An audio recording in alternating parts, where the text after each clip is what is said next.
পায়ে পায়ে বাড়ির দিকে এগোতেই রমাকান্ত ভাবল, কাল আমাকেও একটা ভালো ভূতের গল্প বলতে হবে, না হলে প্রত্যেকদিন হরিদাস আর শিবু ভূতের গল্প বলে পার পেয়ে যায়। এমন সব ভূতের গল্প যে বেটা কোথা থেকে জোগাড় করে ওরা। বুঝেছি, নিশ্চয়ই বানিয়ে বানিয়ে বলে। হরিদাসের বেটাকে ধরা যায়, কিন্তু শিবুর গল্প একেবারে ধরা যায় না। সত্যি শিবু ভূতের গল্প বলার সময় এমন ভাবে বলে যে মনে হয় সত্যি কথা বলছে। একবার নাকি গঙ্গাপুরের রেল স্টেশনের কাছে বাড়ি ফেরার পথেই ভয়ঙ্কর এক ভূতের পাল্লায় পড়েছিল। কোন রকমে তার হাত থেকে বেঁচে ফিরেছিল। তার ঘাড়ের উপর নাকি মাথাটা পর্যন্ত নেই। দিনের বেলা হলে এই সমস্ত কথা শুনতে শুনতে ওরা হেসে এর ওর গায়ে লুটিয়ে পড়ত, কিন্তু রাতের বেলায় হিমহিমে ঠান্ডা পরিবেশে জ্বলতে থাকা আগুনের সামনে বসে সবকিছু কেমন যেন সত্যি বলে মনে হয়।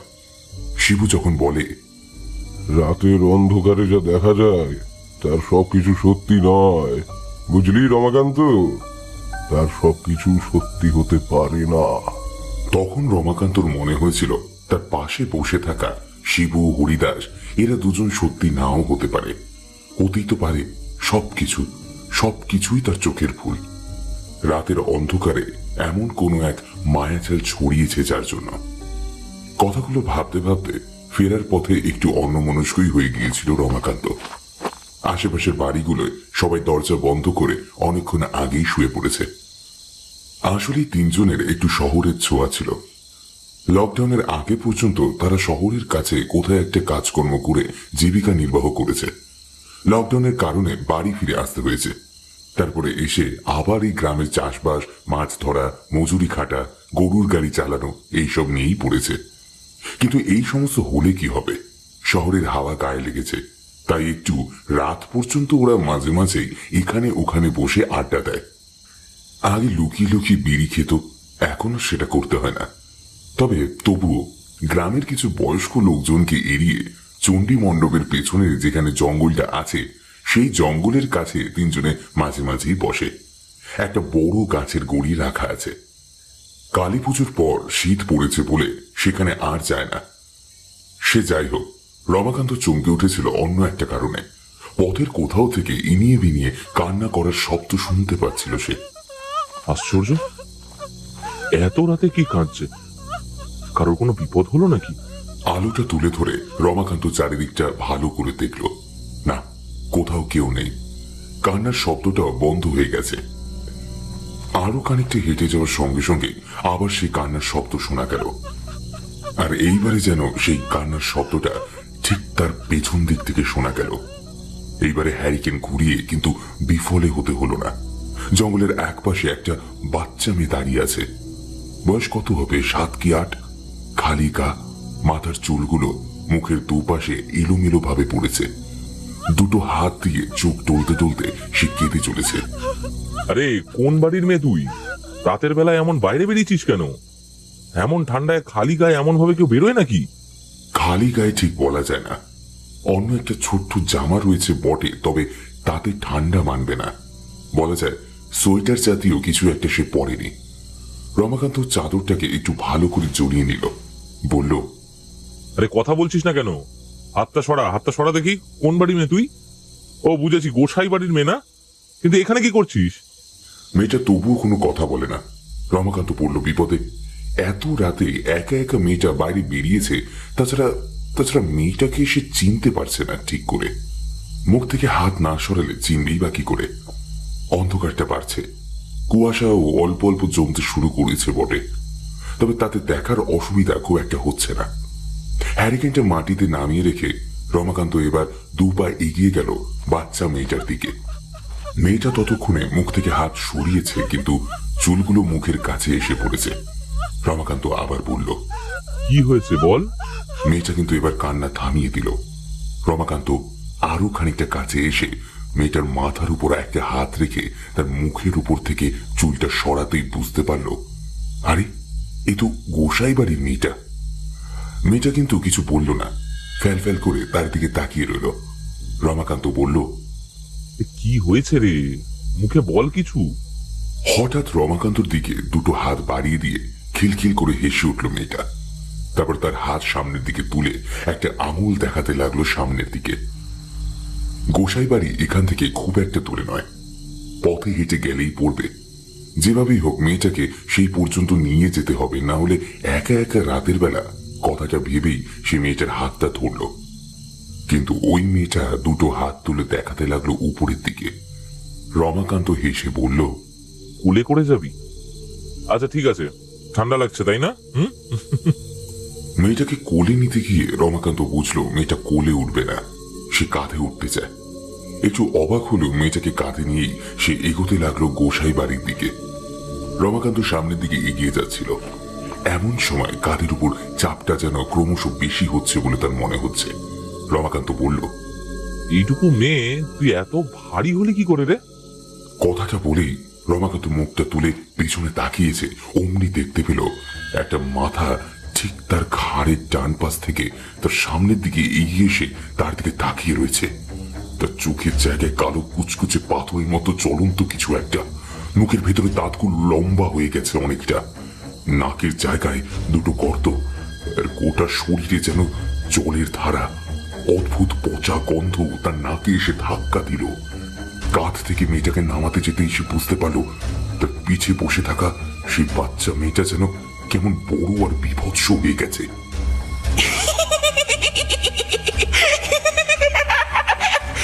নিয়ে যাবি না আমাকে? নিয়ে যাবি না? বাড়িতে নিয়ে যাবি বলেছিলি তো, নিয়ে চল। রমাকান্ত তাকে কাঁধ থেকে নামাবার চেষ্টা করতে লাগলো, কিন্তু রমাকান্তের গোটা শরীর সঙ্গে সঙ্গে যেন বিভৎস মূর্তিটার রক্ত মাংস জড়িয়ে গেছে। সে দানবীয় মূর্তির মাথাটা এবার আরেকটু এগিয়ে এসে রমাকান্তের মুখের দিকে সামনে এসে পড়ল। মুখটা হা করে মুখের ভেতর থেকে লালার মতো কিছু একটা যেন বাইরে বেরিয়ে পড়ল। রমাকান্ত চিৎকার করে বলল, কে তুই? কে তুই? হ্যাঁ, আমায় ছেড়ে দে, ছেড়ে দে বলছি, আমায় ছেড়ে দে। একটা বিভৎস হাসিতে রমাকান্তের গোটা শরীরটা যেন পাথরের মতো হয়ে গেল। সেই বড় বড় দাঁতের মুখের হাঁটা যেন আরেকটু বড় হয়ে এলো। আর তারপরে রমাকান্তের ঘাড় বরাবর প্রচন্ড একটা কামড় বসাতে যেতেই রমাকান্ত প্রাণপণে পথের এক পাশে লাফিয়ে পড়ে পুরনো মোচার ডোবাটার এক পাশে ছুটতে লাগলো। পিছনে শুনতে পেল একটা অদ্ভুত ক্ষণক্ষণে হাসির শব্দ।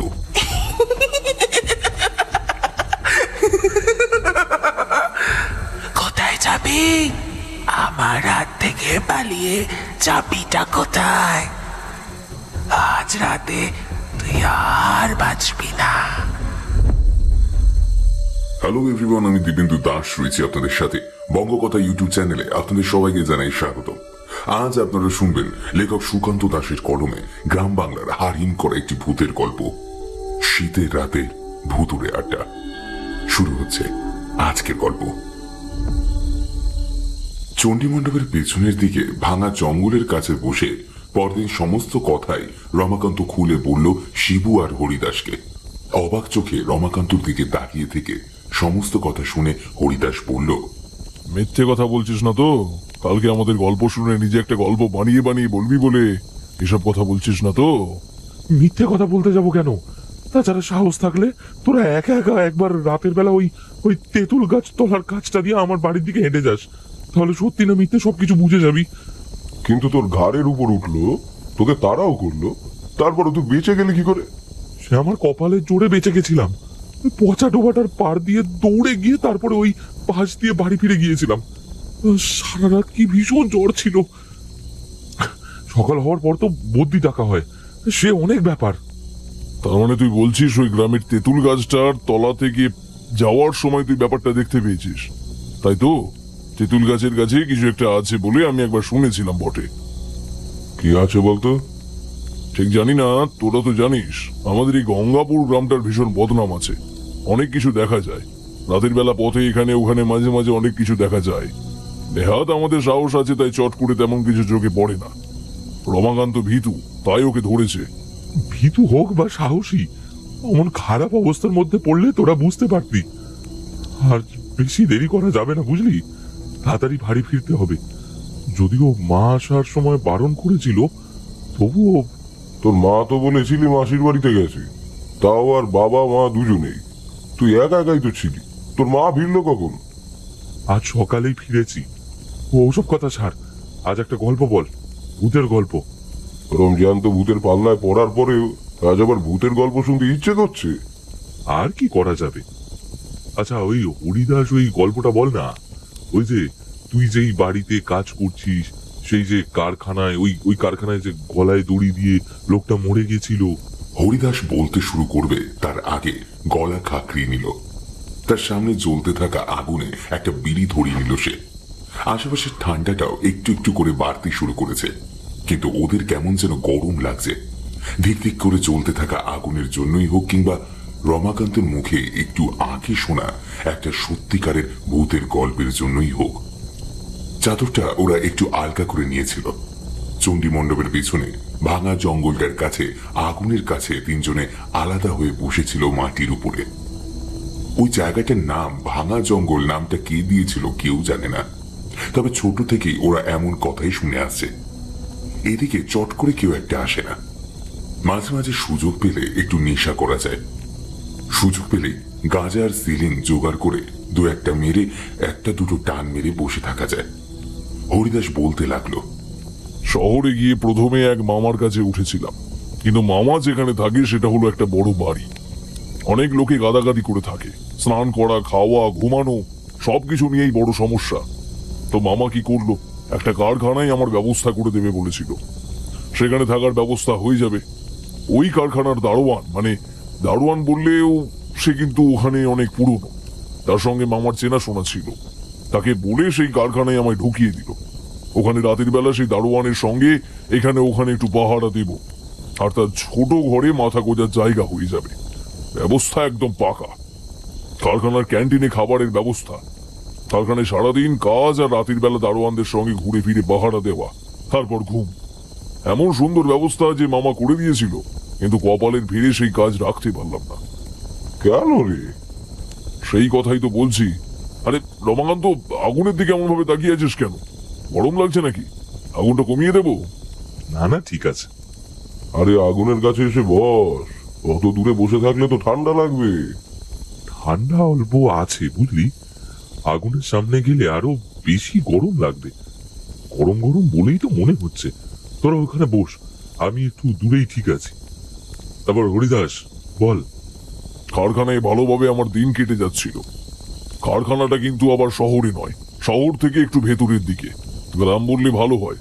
তার একদম শেষ প্রান্তে ওই কারখানা। কারখানার সামনের পথে একটু লোকালয়ের মধ্যে দিয়ে এগিয়ে গিয়ে তারপরে দুপাশে ধানের জমি।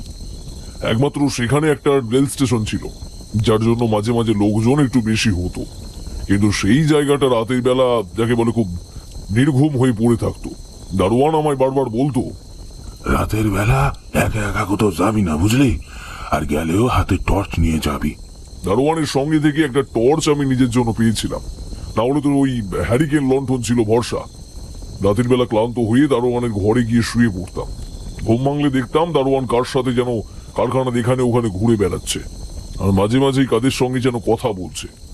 মাঝে মাঝে ইচ্ছে হতো জিজ্ঞাসা করি, কিন্তু দারোয়ানের সেই লালচে চোখ, বেটা মাঝে মাঝে গাঁজা টেনে বসে থাকতো, এলোমেলো কথা, গম্ভীর স্বর। তাই তার বলা সবকিছুতে খুব একটা ভরসা পেতাম না। ধীরে ধীরে যখন দুটো মাস হয়ে গেল, একদিন প্রশ্ন করতে সে বলল, কারখানায় এমন অনেকে আছে যাদের খালি চোখে দেখা যায় না বুঝলি, কিন্তু আমি দেখতে পাই। তুই কারখানা তৈরি হওয়া থেকে এখানে আমি আছি, কত কিছু দেখলাম। তাই তো বলি, রাতের বেলা আলো ছেড়ে কোথাও কখনো যাবে না। আর বিশেষ করে ওই যে কারখানায় পাঁচিলের একদম কাছে ছোট পুকুরটা যেখানে আছে, ওই পুকুরের কাছে একটা শেওড়া গাছ আছে, ওর কাছে তো কখনোই যাবে না। আমি প্রশ্ন করলাম না, কিন্তু দারোয়ানের বলা সেই কথাটা মনের ভেতরে কৌতূহল জাগিয়ে তুললো একটা।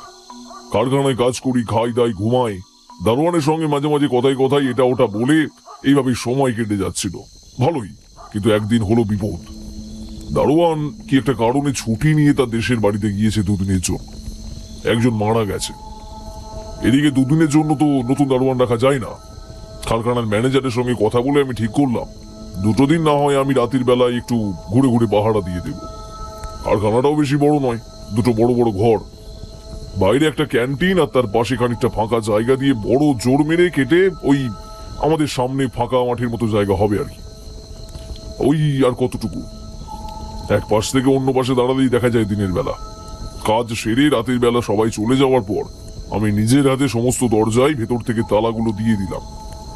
তারপরে সমস্ত জায়গায় ঘুরে দেখে নিয়ে ঘরে ঢুকতে যাব, এমন সময় মনে পড়লো দারোয়ানের বলা সেই কথাটা। ঠিক সেই সময় দূরে কোথায় যেন শিয়াল ডেকে উঠল। কারখানার পাশে বাইরেই ফাঁকা মাঠ। সেটা আগেই বলেছি, জায়গাটা গ্রাম। এখানে এমন কারখানা কেন তৈরি হয়েছিল তখন বুঝতে পারিনি। পরে বুঝতে পেরেছিলাম আসলে কারখানায় যে সমস্ত জিনিসপত্র তৈরি হতো তাতে বড় বড় খারাপ ধোঁয়া ছড়াতো। তাছাড়া যে সমস্ত ধোঁয়া বাইরে বের হতো সেগুলো ভালো না। শহরের দিকে সমস্ত ব্যাপার করতে কাউকে খুলে বলা মানে মালিককে অনেক ঝামেলা পোহাতে হতো। তাই গ্রামে সমস্ত ব্যবস্থা করে চুপি চুপি সেই সমস্ত কিছু মাটিতে মিশিয়ে দিত ওরা। পরে সেই কারণে তো কারখানাটা বন্ধ হয়ে যায়। যাই হোক, শ্যাওড়া গাছের কথাটা মনে হতেই স্থির করলাম আজ রাতে একবার শ্যাওড়া গাছের তলায় যাব।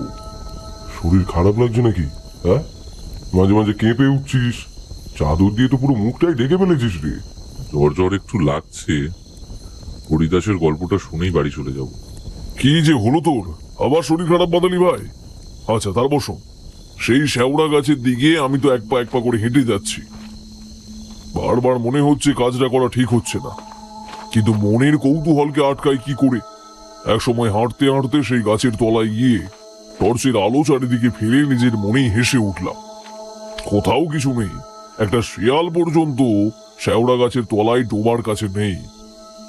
কি কক্ষণে যে আমি সেই শ্যাওড়া গাছের গায়ে হেলান দিয়ে দাঁড়িয়ে পুকুর দিকে তাকালাম সে কথা বলতে পারবো না। পুকুরের জলে যেন মাছ ঘাই মারছে। শুনেছিলাম সেখানে মাঝে মাঝে মাছ চাষের জন্য মাছ ছাড়া হতো। সেদিকে তন্ময় হয়ে তাকিয়ে দেখছি। উঠে চলে আসতে যাব এমন সময় হঠাৎ ঘাড়ের ওপর যেন কি একটা এসে পড়লো। প্রথমটা বুঝতে পারিনি, আস্তে আস্তে ঘাড়ের ওপর চাপটা বাড়তেই চমকে উঠলাম। টর্চটা হাতেই ছিল। ঘাড়ের দিকে টর্চের আলোটা ফেলে মুখটা দিয়ে তাকাতে দেখতে পেলাম একটা নরকঙ্কালের পা, যেন রক্ত মাংস লেপ্টে রয়েছে। ঘাড়ের উপর এসে পড়েছে একটা পচা গন্ধ। নাকের ভেতরে সেই গন্ধটা ঝাপটা দিল। সঙ্গে সঙ্গে আরেকটা ঘাড়ে সেই পায়ের ভার অনুভব করতে পারলাম। দুটো পা যেন প্রবল ভারে আমার ঘাড়ের উপর চেপে বসেছে। আর ঠিক তখনই মাথার উপরের দিকে খলখল করে একটা হাসির শব্দ শুনতে পেলাম।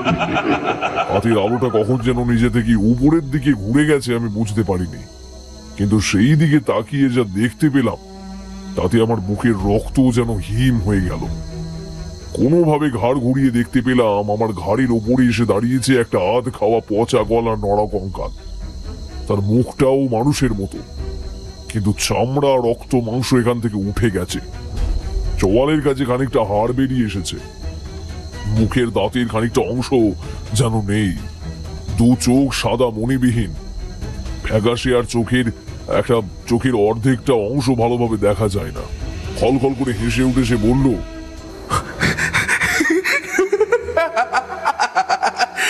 আমায় দেখতে এসেছিস তাই না? এত বড় সাহস, আমায় দেখতে এসেছিস? তুই জানিস না রাতের বেলায় গাছের তলায় কেউ আসে না? আর তুই কে? গাছের তলায় আমার গাছের নিচেই এসে দাঁড়িয়ে রয়েছিস। কে রে তুই? চমকে উঠে তাকিয়ে দেখলাম তার গলার উপরে একটা ফাঁস বাঁধা। সেই ফাঁসের উপরে সে ঝুলছে। তারপরে সেই দুটো পায়ের আঙুল যেন আস্তে আস্তে আমায় আঁকড়ে ধরতে শুরু করেছে। কি মনে হতে টর্চটাকে ছুঁড়ে দিলাম উপরের দিকে। সঙ্গে সঙ্গে একটা ঝটকায় নিজের শরীরটাকে সেখান থেকে ছড়িয়ে ফেললাম। তারপর ছুটতে লাগলাম নিজের ঘর লক্ষ্য করে। আর সে সময় শুনতে পেলাম তার চিৎকার, অনেক দিন ধরে একা একা চলছি। এই গাছে অনেকগুলো ডাল আছে। আয় আয়, আমার সঙ্গে চলবি? আয় আয় না রে, আয় এদিকে আয়। সেই রাতেই জ্বরে পড়েছিলাম। জ্বরের ঘোরে কখন যে কিছু হয়েছে জানিই না। যখন জ্ঞান ফিরেছিল দেখি সেই পাহারাদার আমার মাথার কাছে বসে আছে। আমায় উঠতে দেখে বলল, তোকে আর এখানে রাখা যাবে না। বদমাইশ, কতবার করে তোকে বললাম ওই গাছের দিকে যাবি না যাবি না, কিন্তু আমার কথা তুই একবারও শুনলি না। তাকে কিছু বলতে পারিনি, কিন্তু মাঝে মাঝে স্বপ্নের মধ্যে সেই আধ খাওয়া পচা গলা কঙ্কালটাকে আমি দেখতাম, যেন সে আমায় ডাকছে। তার সঙ্গে যাবার জন্য তার হাতে একটা দড়ি রয়েছে। সেই দড়িটা যেন আমার চেনা, সেই দড়িতে সে আমায় ঝোলাতে চায়। হরিদাস গল্প শেষ করে একটা দীর্ঘশ্বাস ফেলল। শিবু বলল, আমিও এমন অনেক ভূত দেখেছি, কিন্তু আজ ভালো লাগছে না, কেমন যেন লাগছে। এখানে বসে থাকতে থাকতে শরীরটা কেমন শিরশির করে উঠছে। ভয় পেলি নাকি? তোরা সব বলতি আমি ভীতু, তাহলে আজ তোরা ভয় পাচ্ছিস কেন? আমি তো ভয় পাচ্ছি না। কথাটা বলে রমাকান্ত হাসতে লাগলো। তার মুখটা ওই জ্বলতে থাকা আগুনের আলোতে ভালো করে বোঝা যায় না। নারী রমাকান্ত, মজার কথা নয়, সত্যি যেন কেমন লাগছে আশপাশটা। যাক, এখন এত ঠান্ডা তো লাগার কথা নয়। আর চারপাশে যেমন অদ্ভুত কুয়াশা এসে জড়ো হয়েছে, ঠান্ডা পড়েছে, কিন্তু এত কুয়াশা তো হওয়ার কথা নয় রে। আর দেরি করা ঠিক হবে না। এই চল চল, আমরা সবাই এখন ফিরে যাই। চল তাহলে, যখন তোরা ফিরতে চাইছিস তাহলে ফিরে চল। রমাকান্ত উঠে পড়ল। শিবু আর হরিদাস কিছু একটা বলার আগে রমাকান্ত হন হন করে হেঁটে কুয়াশার অন্ধকারের মধ্যে কোথায় যেন মিলিয়ে গেল। ওরা অবাক হয়ে তাকিয়ে রইল বেশ কিছুক্ষণ। তারপর একে অপরের মুখ চাওয়াচাবি করতে করতে ওরা উঠে পড়ল। ভাঙা জঙ্গলের কাছে আগুনটা তখন একটু একটু করে নিভে আসতে শুরু করেছে। ঠান্ডাটাও বাড়ছে। একটা অদ্ভুত শিহরণ শিবু আর হরিদাসের গোটা শরীরে জুড়ে যেন একটু একটু করে ভারী করে তুলছিল তাদের শরীরটাকে। হরিদাস আর শিবুর বাড়িটা একই দিকে হলেও হরিদাসকে আগে থামতে হয়, তারপর শিবু এগিয়ে যায়। রমাকান্ত যায় সম্পূর্ণ উল্টো দিকে, কিন্তু সেই তেঁতুল গাছের কাজটা ওরা কিছুতেই ভুলতে পারছিল না। তেঁতুল গাছের কাছে অনেকদিন আগে কোন একটা মেয়ে নাকি গলায় ফাঁস লাগিয়ে আত্মহত্যা করেছিল। মাঝে মাঝে তাকে নাকি অনেকে দেখতে পেত। এমনটা হয়েছে যে বছরে দু একটা সময় অনেকেই এসে জ্বালিয়েছে, কিন্তু আজ কথাটা কেন বারবার শিবুর মনে পড়ছিল সে সেটা বুঝতে পারছিল না। হরিদাসের কাছে বিদায় নিয়ে নিজের বাড়ির দিকে খানিকটা এগিয়ে গেল শিবু। হাতের লণ্ঠনের আগুনটা কমে এসেছে। আসার সময় তেল ভরা হয়নি ভালো করে। আর একটু এগিয়ে গিয়ে কয়েকটা বাড়ির পরেই তার বাড়ি। শিবু আরো খানিকটা এগিয়ে এসেছে।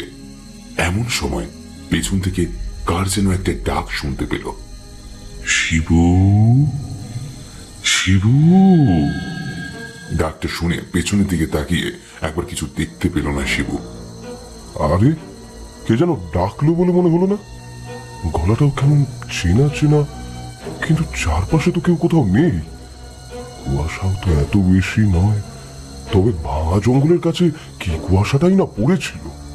হাতের লণ্ঠনটার দিকে চোখ পড়তে একটু চমকে গেল শিবু।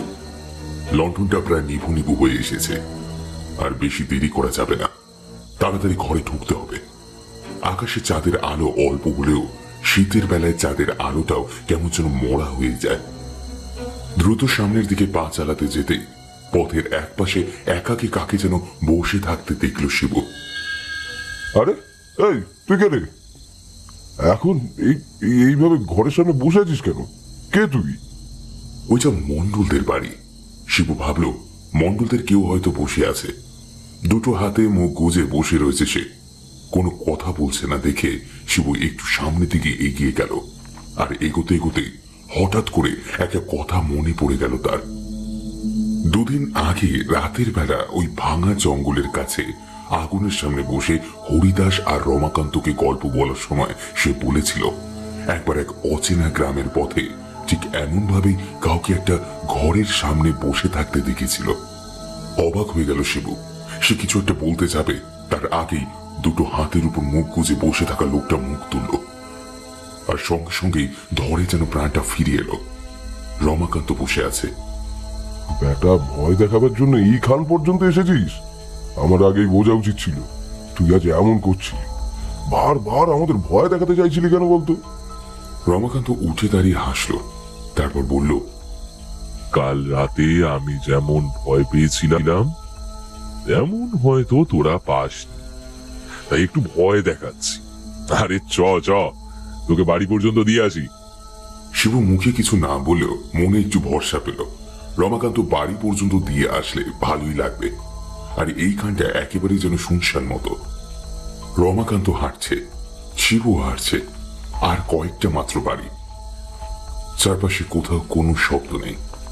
হঠাৎ ওদের মনে হলো তার বা হাতে ধরা আছে হ্যারিকেন, কিন্তু ডান হাতের আঙুলটা কে যেন শক্ত করে চেপে ধরেছে। অন্ধকারের মধ্যে মুখ তুলে তাকাতে দেখতে পেল একটা বাচ্চা মেয়ে যেন তাকে। এ তুই কে? রমাকান্ত, দেখ এইখানে। রমাকান্ত তো নেই। ততক্ষণে বাচ্চা মেয়েটা খিলখিল করে হাসতে হাসতে হামাগুড়ি দিয়ে ঠিক টিকটিকির মতো শিবুর ঘাড়ের কাছে পর্যন্ত উঠে এলো। তারপর তারপর নিজের পা দুটো গলিয়ে দিল তার গলার দুপাশ থেকে। দুটো হাতে শিবুর মাথার চুলটা ধরতেই শিবু যেন পাথরের মতো হয়ে গেল। মেয়েটার গোটা শরীর যেন প্রচন্ড ঠান্ডা। এই শীতের রাতে বাইরে থাকলেও এত ঠান্ডা হবার কথা নয়। শিবু আরো দুপা সামনের দিকে এগোতেই বুঝতে পারল তার ঘাড়ের কাছে একটা প্রচন্ড চাপ পড়ছে। ঘাড়ের উপর বসে থাকা মেয়েটার শরীরটা যেন বাড়তে শুরু করেছে, আর তারপরে খিলখিল করে হেসে উঠে সে যেন বলল, তেঁতুল তলার কথা ভাবছিলি না? তেঁতুল তলাতেই তো আমি থাকি। কতদিন পর আবার মুক্তি পেয়েছি। ওই গাছে আটকা থাকতে থাকতে প্রাণ আমার হাঁপিয়ে উঠেছিল। তাই তাই কালকের মতো আজও তোকে। শিবু কিছু বুঝে ওঠার আগেই তার ঘাড়টা আরেকটু নেমে এলো, আর সেই শক্ত দুটো হাত আর মাথার দিকটা ছেড়ে আস্তে আস্তে নেমে আসতে লাগলো তার গলা বরাবর। শিবু প্রাণপণে চিৎকার করার চেষ্টা করলো, কিন্তু তার মুখ থেকে কোনো শব্দ বেরোলো না, আর সবকিছু যেন ঠান্ডা বাতাসের মধ্যে মিলিয়ে গেল।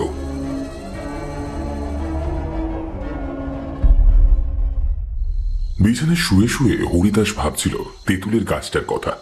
তেঁতুল গাছে অনেকদিন আগে মারা গিয়েছিল একজন, কিন্তু যতদূর মনে পড়ে শেষবার বছর 5 আগে এক তান্ত্রিক এসে ওই তেঁতুল গাছটাকে বন্ধন করে দিয়েছিল। বলেছিল তেঁতুল গাছে যে আছে সে আটকে থাকবে। তাহলে রমাকান্তর অস্বাভাবিক আচরণটা বারবার তার মাথার মধ্যে যেন এসে ধাক্কা দিচ্ছিল। একবার ব্যাপারটা দেখা দরকার। কিছু যে একটা হচ্ছে, কিন্তু সেটা ভালো নয়, সেটা ভালোভাবেই বোঝা যায়। বিছানায় শুয়ে শুয়ে উসখুস করতে লাগলো হরিদাস। তারপর এক সময় বাথরুম করার জন্য ঘর থেকে বেরিয়ে এলো। হরিদাস বিবাহিত, তার ঘরে ছেলে বউ সবাই আছে। তারা অকাতরে ঘুমাচ্ছে। দরজা খুলে বাইরে বেরোতেই ঠান্ডা হাওয়াটা যেন একটা ঝাপটা দিয়ে এসে লাগলো তার গায়ে। বাড়ির পেছনের দিকে বাথরুমের ব্যবস্থা। নিজের কাজ সেরে ফিরে আসতে যাবে আকাশের চাঁদটার দিকে একবার অবাক হয়ে তাকালো হরিদাস। অদ্ভুত গোল থালার মতো চাঁদ উঠেছে, কিন্তু স্পষ্ট মনে আছে আজ ফেরার সময় দেখেছিল চাঁদটা অর্ধেক হয়েছিল। অমাবস্যা, পূর্ণিমা আর মাঝামাঝি। ব্যাপারটা কি হলো? এই চাঁদের আবার কি হলো? নেশা টেশা করলো নাকি? নিজের করা মস্করাতে সে নিজেই যেন হেসে উঠল। তাড়াতাড়ি বারান্দার কাছে এসে উঠতে যাবে, তখন হরিদাসের খালি গা। ঠান্ডা হাওয়াটা গায়ে এসে বারবার ধাক্কা দিচ্ছে। এমন সময় একটু দূর থেকে যেন শিবুর গলাটা শোনা গেল। হরিদাস, আমায় বাঁচা! শিবুর গলা শুনে হরিদাস সঙ্গে সঙ্গে পিছনে ফিরল। তাড়াতাড়ি বারান্দা ধরে উঠোনের কাজটা নেমে এসে দেখতে পেল বাড়ির বাইরে উঠোনটা পেরিয়ে পথের কাছে হরিদাস দাঁড়িয়ে। তার হাতে একটা হ্যারিকেন। একটা হাত তুলে সে হরিদাসকে ডাকছে। হরিদাস, তাড়াতাড়ি একবার আয়, তাড়াতাড়ি আয়, কত বড় বিপদ হয়েছে দেখ। হরিদাস তাড়াতাড়ি বেরিয়ে পড়ল। সঙ্গে আলোটা নেওয়ার কথাও সে ভুলে গেল। উঠোন পেরিয়ে এগোতে এগোতে সে প্রশ্ন করল, কি হয়েছে? আর তুই এত রাতে আবার এলি কেন? কি যে করিস না! আজকে রাতটা এমনি ভালো নয়। শুনেছি আজকে কিসের যেন একটা তিথি। উফ, মনে পড়ছে না। আমিও শুনেছি আজকের দিনে খারাপ শক্তির ক্ষমতা নাকি অনেক বেড়ে যায়। শুধু আজ নয়, 2 দিন ধরে চলে এই তিথি। কিন্তু কিন্তু এই দেখ আমার গলার কাছে কি একটা হয়েছে। শিবু এগিয়ে গিয়ে গলাটা তুলতেই গলার কাছে দেখতে পেল একটা শক্ত কিসের দাগের মতো যেন রয়েছে তার গলায়। গলায় ফাঁস লাগিয়ে কেউ যদি ঝুলিয়ে দেয়, তাহলে যেমন লাল টকটকে দাগ হয়ে যায়, ঠিক তেমন দাগ। এক মুহূর্তের জন্য লণ্ঠনের আলোয় হরিদাসের মনে হলো শিবুর গোটা শরীরটা বদলে গেছে। সেই অনেক বছর আগে কারখানায় দেখা পচা গলা সেই বিভৎস শরীরে একটা পচা দুর্গন্ধ তার নাকে এসে ধাক্কা দিল। কিন্তু তারপরেই তার কাঁধের কাছে কে যেন ধাক্কা দিয়ে বলল, আরে কি হলো? এমন ভাবে দাঁড়িয়ে পড়লে কেন? আরে দেখো না কি হয়েছে। ভালো করে তাকাতে দেখলো কোথায় ফাঁসের দাগ, তেমন কিচ্ছু না, একটা লালচে দাগ হয়ে রয়েছে। সে বলল, এই একটা দাগ দেখাবার জন্য তুই আমায় এখানে নিয়ে এসেছিস? শুধু একটা দাগ নয় হরিদাস, আরো অনেক কিছু দেখাবার জন্য শিবু তোকে এইখানে ডেকে নিয়ে এসেছে। শিবু আর হরিদাস হাঁটতে হাঁটতে খানিকটা এগিয়ে এসেছিল, কিন্তু কি করেছে ওরা সেই তেঁতুল গাছের তলায় এসে পড়লো হরিদাস সেটা বুঝতে পারলো না। দেখতে পেল তার দুপাশে দাঁড়িয়ে রয়েছে শিবু আর রমাকান্ত। দুজনের চোখের মনি কালো পাথরের মতো চকচক করছে, মুখটা হা করা, মুখের ভেতর দিয়ে লালা বেরিয়ে আসছে। হরিদাস চমকে উঠল, প্রায় চিৎকার করে বলে উঠল, এসব কি রমাকান্ত? শিবু, তোদের এমন অবস্থা হলো কি করে? তোকে তো আগেই বলেছিলাম, কাল রাতে ওই তেঁতুল তলার কাছে। হরিদাস চিৎকার করে উঠল, দুটো হাত দিয়ে নিজের দুটো মাথার চুল টেনে ধরল। হ্যাঁ, আমি স্বপ্ন দেখছি, আমি নিশ্চয়ই স্বপ্ন দেখছি। এটা হতে পারে না। রমাকান্ত তো আজ সন্ধ্যেবেলা আমাদের সঙ্গে। কথাটা বলতে বলতে সন্ধ্যাবেলায় রমাকান্ত এবং তার সমস্ত আচরণ তার মনে পড়ে গেল। আগুনের তাপের গরম লাগা চাদরটাকে একেবারে জড়িয়ে রাখা, কথাও কম বলা। তাছাড়া রমাকান্তকে বড় অদ্ভুত লাগছিল। একটু ভীতু রমাকান্ত হঠাৎ কেমন যেন সাহসী হয়ে পড়েছিল। এখনো বুঝতে পারছিস না? এই দুদিন ধরে যে খারাপ তিথি চলছে, ওই তিথিতেই তেঁতুল গাছে থাকা সেই মেয়েটা মুক্তি পেয়ে গেছে। কোন মেয়েটা বলতো?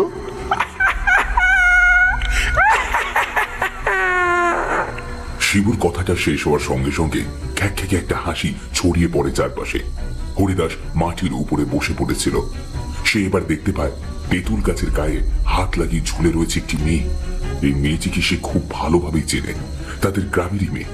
একবার কি জানি একটা অজানা কারণে গলায় ফাঁস লাগিয়ে সে ঝুলে পড়েছিল ওই তেঁতুল গাছ থেকে। ফুলে ওঠা মৃতদেহটা পরদিন সকালে দেখতে পেয়েছিল সবাই।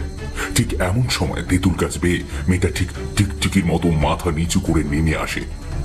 নিচের দিকে গলায় তখন ঝুলে রয়েছে একটা দড়ির ফাঁসটা। তার মুখটা বিভৎস, সেই কারখানায় দেখা পচা গলার লোকটার মৃতদেহটার মতোই। মেয়েটা আবার বলল, কাল রাতে এই রমাকান্তকে মেরেছি, তার ঘাড় মটকে ফেলে রেখেছি ওই ডোবার পাড়ে। আর যখন রমাকান্তর শরীরটাকে ভর করে তোদের কাছে গিয়ে পৌঁছালাম, তখন বুঝতে পারলুম তোরা কিচ্ছু ভয় পাস না। রাতের বেলায় গঙ্গাপুরের তোরা অবাধে ঘুরে বেড়াতে পারিস। শহরে ছোঁয়া লেগেছে গায়ে, তাই তখনই ঠিক করলুম আজ রাতে তাদের দুজনকেই মারবো। কাল ওই তান্ত্রিক এসে আবার তোমায় আটকে ফেলবে ওই গাছের মধ্যে, তাই তার আগেই। কিন্তু তুই মরলি কি করে? সে দুঃখের কথা। বাড়িতে মা বাপের সঙ্গে তর্ক হয়েছিল। মা বাপ আমার কোনো কথাই শুনতে চায়নি। তখন তো আর এত কিছু বুঝতে পারিনি, সবকিছুই ভালো ছিল। কি মাথায় চাপলো, ঘর থেকে বেরিয়ে দড়ি নিয়ে তেঁতুল গাছে ঝুলে পড়লো। মৃত্যুর সময় খুব কষ্ট হয়েছে জানিস, গলার উপর ভয়ঙ্কর চাপ লাগছিল। একটু নিঃশ্বাসের জন্য দুটো হাত তুলতে চাইছিলাম, পারছিলাম না। মনে হয়েছিল কেউ যদি আমায় বাঁচিয়ে নিত, কিন্তু হলো না জানিস।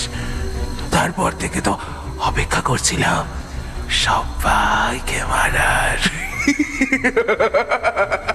সবাইকে মারার অপেক্ষা।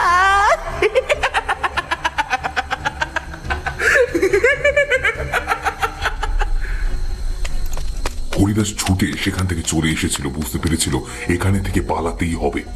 কিন্তু পেছন থেকে সেই ভয়ঙ্কর কণ্ঠস্বরগুলো শুনে ছুটে পালাতে গিয়ে মাটির উপর হুড়মুড় করে পড়ে গেল। হরিদাস এবার বিপদ বুঝতে পেরে মাটি থেকে উঠে গেল, কিন্তু সঙ্গে সঙ্গে রমাকান্ত আর শিবুর শরীরটা তার গায়ের উপর এসে পড়ল। তাদের হাতের লম্বা নখগুলো যেন ঢুকে যেতে লাগলো গায়ের ভিতরে। হরিদাস চিৎকার করে উঠতে লাগলো, আর তার সঙ্গে সঙ্গে ওদের হাসির শব্দে চারপাশটা ভরে উঠল। আর মেয়েটা খালি গায়ে হরিদাসের পিঠের উপরে এসে চাপলো।